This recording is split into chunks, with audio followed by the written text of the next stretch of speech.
আমরা কোনো দুর্নীতি করি না। আমি যদি কোনো দুর্নীতি করি আপনারা প্রকাশ করে দেন। ডিবিদের ক্ষেত্রে এইও বলা হয়েছে যে এরা সিভিল ড্রেসে কাউরে অ্যারেস্টও করবে না, তাদের জ্যাকেট অবশ্যই পরিধান করতে হবে, তাদের আইডি কার্ড শো করতে হবে।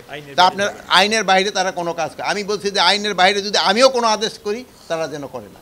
আপনারা এবার দেখেন এই যে আমাদের এবার এসআই নিয়োগের ক্ষেত্রে বা প্লাস এই যে পুলিশ নিয়োগের ক্ষেত্রে আপনারা বলতে পারবেন কিনা আমরা কারোর জন্য কোনো রিকোয়েস্ট করছি। যদি আমরা কোনো দুর্নীতি করি, আমি যদি কোনো দুর্নীতি করি আপনারা প্রকাশ করে দেন, বাট সত্যি ঘটনা প্রকাশ করেন যে স্যার আপনি ওই জায়গায় টাকা খাইছেন, বলে দেন। আমার তো কোনো আপত্তি নেই, বলে দেন যে স্যার আপনি এখানে এই অপকর্ম করছেন, বলে দেন আপনারা। এখন যেটা করি না ওইটা যেন না বলেন। মিথ্যা সংবাদ, যেমন আপনারা এই যে ইন্ডিয়ান মিডিয়ারে কিন্তু খুব ভালো কাউন্টার করছেন। আপনারা সত্যি সংবাদ প্রকাশ করার জন্য আপনারা সবাই ধন্যবাদ পাওয়ার উপযুক্ত, যে আপনারা সত্যি সংবাদটা প্রকাশ করছেন। এই জন্য কিন্তু এখন আরও কিন্তু ওরা খুব একটা প্রচার করতেছে না, এখন কিন্তু তাকে অনেকটা কমে গেছে।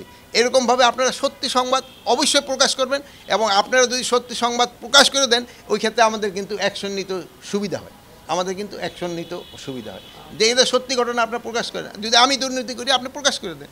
তারা হলো শোনেন, প্রত্যেকটা একাডেমিতে একটা শৃঙ্খলা জনিত কারণে যদি কেউ আউট হয় তাকে তো নেওয়া হয় না। এটা শুধু পুলিশ একাডেমিতে না, আপনারা জানেন আমাদের পুলিশ একাডেমিটা কিন্তু সবচেয়ে পুরানো এবং নাম করা। এই রাজশাহী যে পুলিশ একাডেমি, এটা কিন্তু সবচেয়ে পুরাতন এবং নাম করা একাডেমি এই উপমহাদেশের ভিতরে, সবচেয়ে নাম করা একাডেমি এই উপমহাদেশের প্রথম। এটা আপনি এরা যেই করতেছে যে আইন, দেখুন যে এগো যে করছে কি বলে এই আইন শৃঙ্খলাজনিত কারণে বের করছে, এটা একটা প্রমাণ হলো। দেখেন এখন তারা কিন্তু এই বিশৃঙ্খল কাজ করতেছে।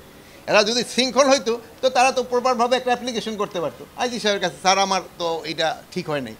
পুলিশ একাডেমি যদি ঠিকমতো কাজ না করে থাকে তো আইজি সাহেবের কাছে বলতে পারতো, কিন্তু তারা না হইয়া তারা কিন্তু আইজি সাহেবের কাছে না যেয়ে গেছে রাস্তায়। এইটাই তো বোঝা যেতেছে তারা উচ্ছৃঙ্খল ছিল। আর এটা তো সব একাডেমিতেই হয়, শৃঙ্খলা সেক্ষেত্রে তো আপনি রাখতে পারবেন না। এটা তো আইন শৃঙ্খলা রক্ষাকারী বাহিনী, তখন এখানে তো অশৃঙ্খল কোনো কাজ তো অ্যালাউ করা যাবে না।